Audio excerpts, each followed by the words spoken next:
تو فقیری سے دنیا والوں کے سامنے ہاتھ پھیلانے سے بہت زیادہ روکا گیا ہے، بہت کنڈیم کیا گیا ہے، بہت مذمت ہے۔ انسان محنت مزدوری کرے، کام کاج کرے، آگے بڑھے۔ اب سنیے گا مولا متقیان امیر المؤمنین حضرت علی ابن ابی طالب علیہ السلام کیا ارشاد فرماتے ہیں۔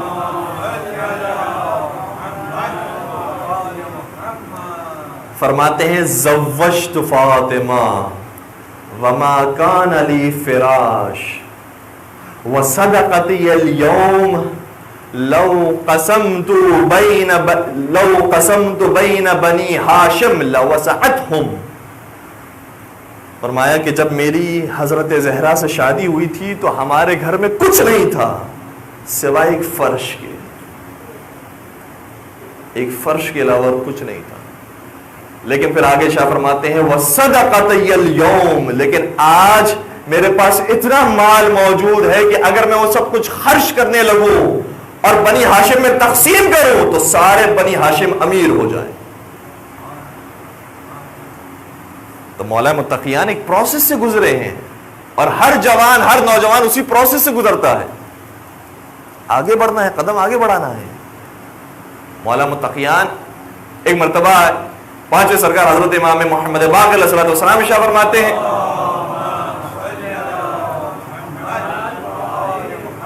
مولا متقیان کچھ بوریاں لے کر جا رہے تھے۔ کسی نے سوال کیا کہ یہ بوریوں میں کیا ہے؟ کیا تھا بوریوں کے اندر؟ کھجور کی گٹلیاں تھیں۔ کتنی گٹلیاں تھیں مولا کے پاس؟ 1,00,000 گٹلیاں مولا نے بوریوں میں رکھ کر اسے لے جا رہے تھے۔ لیکن جواب یہ نہیں دیا کہ بوریوں کے اندر کھجوروں کی گٹلیاں ہیں۔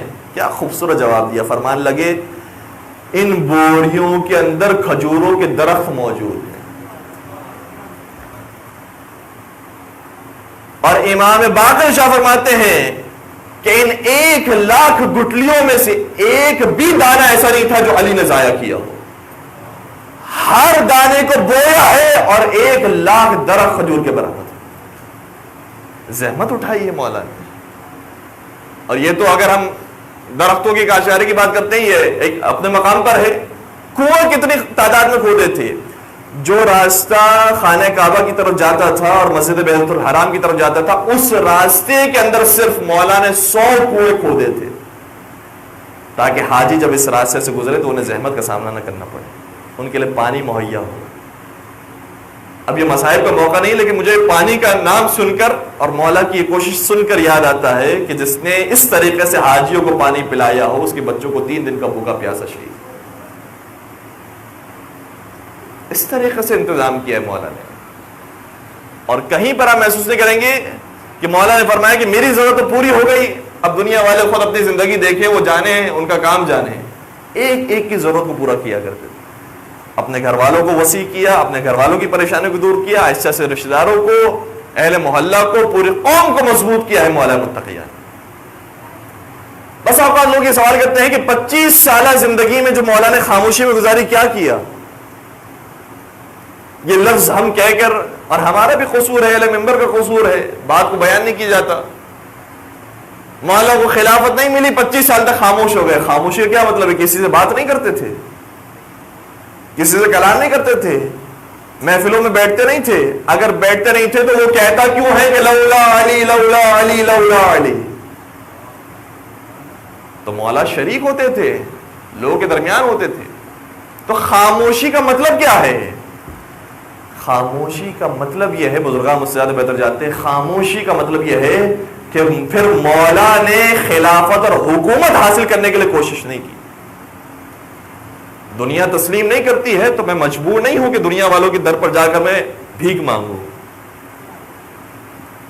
حضرت زہرا کے پاس کے ساتھ جا کر کئی سارے انصار کے دروازوں کو کھٹکھٹایا ہے، لیکن جب کوئی دروازہ نہیں کھولتا اور کوئی جواب نہیں دیتا، تب خلافت کے معاملے میں علی خاموش ہو گئے، حکومت کے معاملے میں خاموش ہو گئے۔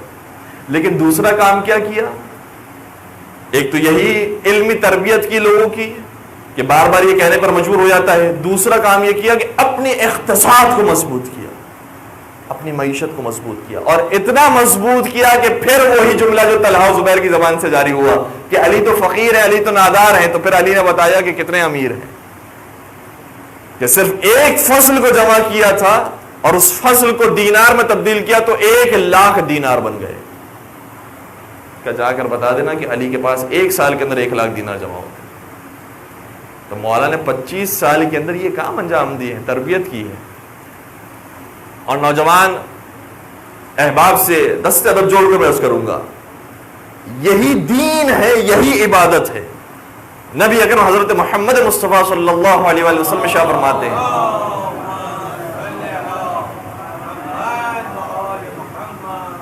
لِلْعِبَادَةِ 70 جُزْءًا أَفْضَلُهَا طَلَبُ الْحَلَالِ. عبادت کے 70 حصے ہیں اور ان 70 حصوں میں سے افضل ترین حصہ رزق حلال کمانا. جوانوں کو خود کفیل ہونا چاہیے. اور مولا متقیان کی زندگی کا جو سفر شروع ہوا ہے وہ بھی کبھی کبھار آدھی بات بیان کی جاتی ہے کہ مولا بہت زیادہ محنت کیا کرتے تھے, مزدوری کیا کرتے تھے. کبھی کسی یہودی کے باغ میں کام کر رہے ہیں, کبھی کوئی کنواں کھود دیا, کبھی کوئی باغ آباد کر دیا. صرف مولا مزدوری نہیں کیا کرتے تھے, یہ مزدوری تو ایک مرحلہ ہے. پھر مولا کے پاس اتنی زمینیں ہو گئی تھی کہ خود اکیلے ان ساری زمینوں تک نہیں پہنچ سکتے تھے تو مزدوروں کو کرائے پر رکھتے تھے, اجیر رکھا کرتے تھے. اور جب مزید تعداد بڑھنا شروع ہوئی, زراعت بڑھنا شروع ہوئی, تو باقاعدہ انہی مزدوروں کو معین کر دیا کہ تمہیں اس کی حفاظت کرنی ہے. اور صرف مولا کی اب ذمہ داری ہوتی تھی کہ ان مزدوروں پر سرپرستی کیا کرتے تھے, جسے آج اپنی زبان میں ہم کیا کہتے ہیں, مینجمنٹ کیا کرتے تھے. تو یہ سارے مراحل سے مولا گزرے ہیں اور اس کے بعد وہ ترقی حاصل کی.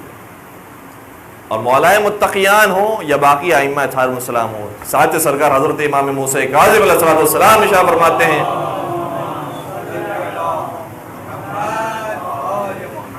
جب کسی شخص نے دیکھا کہ ساتھ سرکار باغ میں کام کر رہے ہیں اور کام کرنے کی کیفیت یہ تھی کہ اپنے پائنچوں کو گھٹنے تک چڑھایا ہوا تھا, اور اس طریقے سے بھرپور انداز میں جیسے ایک کسان کام کر رہا ہوتا ہے اسی طریقے سے کام کر رہے ہیں.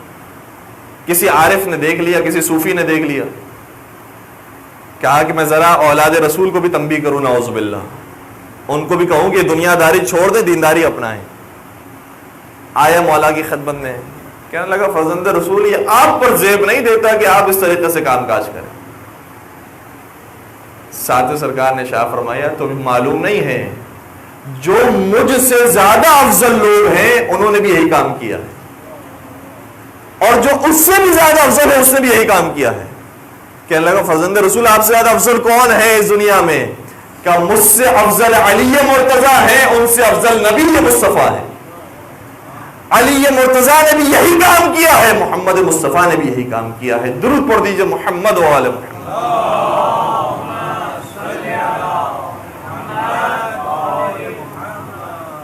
چھٹے سرکار کی خدمت میں ایک شخص آیا, بہت زیادہ آیا کرتا تھا, مولا کا صحابی تھا. کئی دن گزر گئے, اس کے بارے میں سوال کیا کہ وہ شخص آج کل نظر نہیں آتا, کہاں چلا گیا ہے؟ کیا اس نے کام کاج کرنا چھوڑ دیا ہے, اب عبادتوں میں مصروف ہو گیا ہے, مسجد میں بیٹھ گیا. امام کو جلال آ گیا, فرمایا اسے بلا کر لاؤ. اور جب اسے لایا گیا تو اگر کوئی عالم دین ہو, فرض کیجیے اپنے ذہن کے اندر, اب عالم دین بھی ظاہر سی بات ہے کہ جو نام نہاد عالم دین ہو, ورنہ جو حقیقی عالم دین ہے ان کی تو ہم جوتیوں کے برابر بھی نہیں. جو ملا قسم کے لوگ ہوتے ہیں وہ کہتے ہیں بڑا زبردست کام کیا ہے, انہیں اللہ یاد آ گیا, اللہ والے ہو گئے. یہ تو ہماری زبان سے بھی جملے نکلتے ہیں کہ اللہ والے ہو گئے. یہی ہونا چاہیے زندگی کے آخری حصے میں, کہ ریٹائرڈ ہو جاتا ہے آدمی اور اسی طریقے سے مسجد میں بیٹھ جاتا ہے. مولانا نے فرمایا بلاؤ اسے. جب وہ آیا شخص تو مولانا نے عجیب جملہ شاہ فرمایا جو شخص رزق حلال نہیں کماتا ہے خدا اس کی دعائیں بھی قبول نہیں کرتا. تو مسجد میں کیا تلاش کرنے گیا ہے؟ تو نمازیں پڑھنے گیا ہے, دعائیں مانگنے گیا ہے. خدا ایسے شخص کی دعائیں بھی قبول نہیں کرتا جو رزق حلال کمانے والا نہ ہو. اس قدر محبوب چیز تھی پیغمبر کی نگاہ میں, ائمہ علیہ السلام کی نگاہ میں. جنگ تبوک سے پیغمبر اکرم واپس آ رہے ہیں, سعد انصاری کو دیکھا, ملاقات کی, دیکھا تو ان کے ہاتھوں میں آبلے پڑے ہوئے تھے. سوال کیا یہ کیوں ہو گئے تمہارے ہاتھ میں، آبلے کیسے پڑ گئے؟ کہا زحمت اٹھا کے کاشتکاری کر کے میرے ہاتھوں میں آبلے پڑ گئے ہیں۔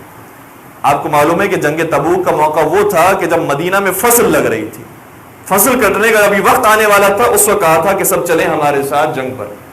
بعض لوگوں کو اجازت تھی جو وہیں مدینہ کے اندر موجود تھے، تو یہ فصل کاٹ رہے تھے اور اس میں آبلے ان کے ہاتھوں میں پڑ گئے۔ پیغمبر اکرم نے وہ عمل انجام دیا ہے کہ دنیا کا ہر مسلمان تمنا کرتا ہے کہ وہ عمل پیغمبر کے ساتھ انجام دے۔ پیغمبر کی زیارت ہو جائے، ہم پیغمبر کے ہاتھ کا بوسہ لیں گے، لیکن پیغمبر وہ ہے، روایت کا جملہ یہ ہے فَقَبَّلَ يَدَهُ رسول اللہ، رسول اللہ نے اس کے ہاتھوں کا بوسہ لیا اور فرمانے لگے کہ یہ ہاتھ وہ ہیں کہ لا تمسها النار، آتش جہنم ان ہاتھوں تک نہیں پہنچ سکتی۔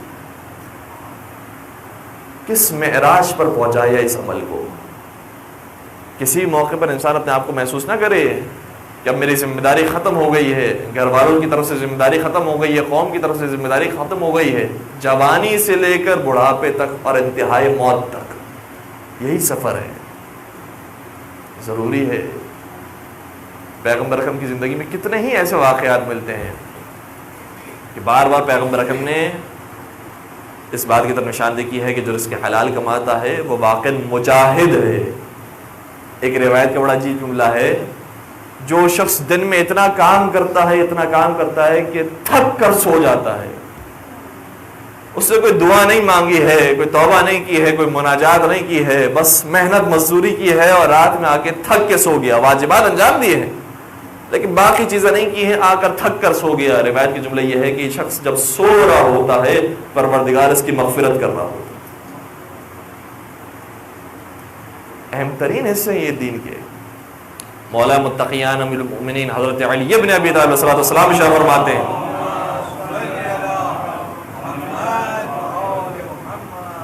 للمؤمن 3 ساعات، مؤمن کی زندگی میں 3 حصے ہونے چاہیے۔ زندگی کا مقصد ایک ہو لیکن زندگی میں 3 شعبے ہونے چاہیے۔ اچھا، بعض روایتوں کے اندر آیا ہے کہ 4 شعبے ہونے چاہیے، بعض میں آیا 5 شعبے ہونے چاہیے، لیکن اس سے سمجھ میں آ جاتی ہے بات کہ زندگی اور دین صرف نماز روزوں کا نام نہیں ہے، اتنا طے ہو جاتا ہے۔ جو لوگوں نے محدود کر دیا ہے نماز روزوں کے اندر وہ دین نہیں ہے۔ پیغمبر مولا متقی شاہ فرماتے ہیں کہ مومن کی زندگی میں 3 حصے ہونے چاہیے۔ ساعۃ لمناجات اللہ، یا لفظ ہے ساعۃ یناجی فیہا ربہ، زندگی کا ایک حصہ وہ ہونا چاہیے جس میں پروردگار سے مناجات کرے، اور یہی اہم ترین حصہ ہے، پروردگار سے مناجات کرے۔ دوسرا حصہ کیا ہے وہ بیان فرماتے ہیں وَسَاعَةٌ يَرُمُّ مَعَاشًا، دوسرا حصہ زندگی کا وہ ہونا چاہیے جس میں اپنی معاشی زندگی کو بہتر بنائے، مومن کی بات ہو رہی ہے۔ اور تیسرا حصہ جس کے بارے میں تو انسان تصور نہیں کر سکتا، شاید کسی عالم سے کسی مولوی سے سوال کیا جائے کہ کیا یہ بھی دین کا حصہ ہے، تو کہے گا یہ دین کا حصہ کہاں، یہ دنیا کا بھی مشکل سے حصہ بنے گا، تم دین کیسے کی بات کرتے ہو؟ مولا فرما رہے یہ دین کا حصہ ہے، مومن کی شان یہ ہے۔ وہ شان کیا ہے؟ وَسَاعَةٌ يَخْلُو فِيهِ بَيْنَهُ وَبَيْنَ لَذَّتِهَا فِيمَا يَحِلُّ وَيَجْمُلُ، ظاہراً یہ الفاظ فرمایا تیسرا حصہ زندگی کا ایسا ہونا چاہیے جس میں انسان اپنے لیے خلوت اختیار کرے تاکہ اپنی روح کو تازگی بخشے اور حلال لذات کو حاصل کرے، اور اس حلال لذت کے ذریعے وہ طاقت پیدا کرے کہ پھر صحیح طریقے سے نمازی بھی انجام دے سکے اور اس کے حلال بھی کما سکے۔ زندگی کو اس طریقے سے ڈیوائڈ کیا گیا ہے۔ نبی اکرم حضرت محمد مصطفیٰ صلی اللہ علیہ وآلہ وسلم کے بارے میں ملتا ہے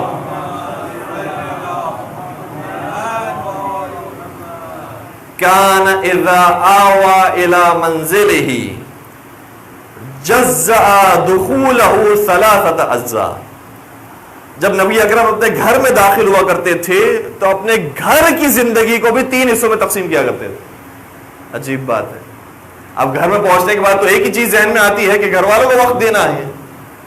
پیغمبر اکرم اس گھر میں پہنچنے کے بعد بھی 3 حصے کیا کرتے تھے گھر والوں کے ساتھ۔